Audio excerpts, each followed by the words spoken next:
Welcome back to 4 Finance. In this video, I'll be breaking down how much you need to make in order to afford a 2022 Toyota RAV4 Hybrid. You should really consider following one of these rules in order to avoid making a huge mistake that'll end up setting you back for years to come, financially speaking. I've also included a link to a free auto quote where you could save up to about $600 a year in the description below, but more on that later. There are 4 options I'll be going over today. You can decide on which one suits you the best depending on how into cars you are. Some people out there just want something cheap, reliable, taken from point A to point B, and then others are just willing to sacrifice quite a lot more in order to get the car that they really want. Stick around to the end of the video to find out what method would be best for your situation. This is 4 Finance, a channel dedicated to helping you make smart financial decisions. Before I dive into the first rule, these videos take quite a lot of time and effort to make, so please give it a like, subscribe, comment down below what are the vehicles that you would like me to review.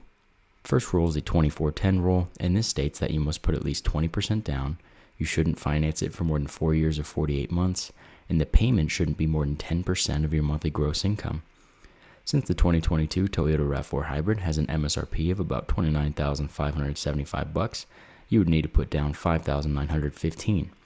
And with the average new vehicle interest rate of 3.86% and a 48-month term, this would bring your monthly payment to $532.74. Take note that you're also paying about $2,000 in interest here. Bank rate states that the average monthly insurance cost is $148 a month, but this varies a ton from person to person. Where you live, how long you've been driving, if you've been in any accidents, your gender, your age, etc. So use that smart financial link in the description there. See exactly how much it would cost for you to insure something like this or any other car for that matter. This brings your monthly total to $680.74. Going back to that 24-10 rule, given your monthly cost is $680.74, you would need a monthly gross income of 10 times that, or $6,800, which would add up to about $81,688 annually. I encourage you to take a look at the opportunity cost here. If you were to buy a cheaper $10,000 car or $5,000 car in cash and put what would be your car payment of $532.74 in the market instead, over the course of 5 years with a conservative 6% rate of return, that would turn into about $37,198, gaining about $5,000 in interest here alone. Take a look at those Acorns and M1 Finance links I've got there in the description. It's very easy to get started investing, and I encourage you to do so as early as you can, even if it's a small amount of money.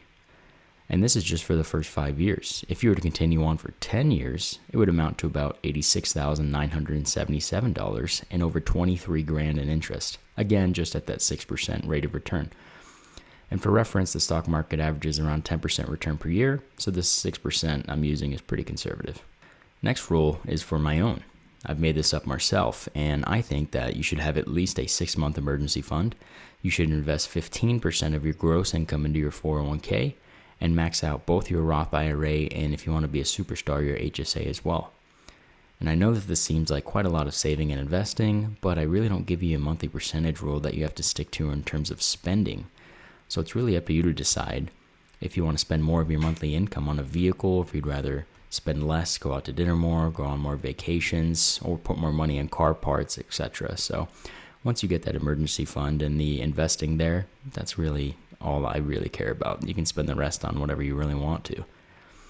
In that 6-month emergency fund, anything can happen, and it's nice to have that, especially if you're in an industry such as sales or a commission-based where it's a little spotty month to month. That investment portion gives you a little bit of financial security later in life when you're probably going to need it. There's a lot of people that say nothing's guaranteed, tomorrow's not guaranteed, and that's very true, but on average in America, the average American lives to about 78 years old, so you're probably going to need that money sometime in the future, and it's best to get started investing now. Next rule is the Dave Ramsey rule, and he thinks you should have a 3 to 6 month emergency fund.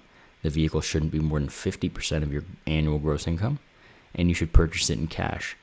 Given that the 2022 Toyota RAV4 Hybrid starts at about $30,000, your annual gross income would need to be a minimum of $59,150.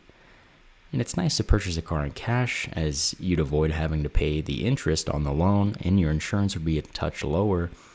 But obviously not everyone's got $30,000 in cash that they can put towards a car, and there's a chance that you can make more money if you were to put the difference in the market instead. Final rule is the 1/10 rule, which was developed by Financial Samurai. Personally, one that I think the majority of people trying to build their wealth quickly should consider. It really doesn't allow you to buy a new car, but It's set up to help you spend responsibly, which reduces your financial car ownership stress and increases your net worth over time. This rule is pretty straightforward. It states that you shouldn't spend more than 10% of your gross annual income on a vehicle. It can be new or old, but obviously it's probably going to be used for the vast majority of people, and you should own it for at least 5 years, but ideally more. And the theory behind this here is to minimize your financial stress, frees up a little bit of money to invest in assets or opportunities that may come your way, things that go up in value. It's much more stressful and difficult making life decisions when you're worried about payments each and every month. Once again, this is 4 Wheel Finance. If you have any questions regarding car buying or how much of a car you can afford, please leave them down there in the comments below. And don't forget to give a look at that Smart Financial link I've got in the description. It's super easy, cheap. Fill out an auto quote. It's like 20 seconds, completely free to fill it out. And you